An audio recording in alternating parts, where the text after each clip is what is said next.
नमस्कार शेतकरी मित्रांनो, विजय सूर्यवंशी या आमच्या यूट्यूब चॅनलवर आपल्या सर्वांचे स्वागत. आज आपण कृषी उत्पन्न बाजार समिती सटाणा येथील कांदा बाजारभाव पाहणार आहोत. असेच रोजचे कांदा बाजारभाव पाहण्यासाठी आमच्या चॅनलला सबस्क्राईब करून सपोर्ट करा. सटाणा येथे उन्हाळी कांद्याची आवक 10,545 क्विंटलची झाली होती. उन्हाळी कांद्याला भाव मिळाला आहे.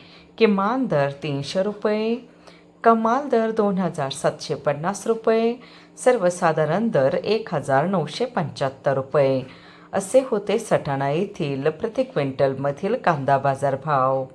40 क्विंटलची झाली होती. उन्हाळी कांद्याला भाव मिळाला आहे. किमान दर 300 रुपये, कमाल दर 2,750 रुपये, सर्वसाधारण दर 1,975 रुपये असे होते सटाणा येथील प्रति क्विंटलमधील कांदा बाजारभाव.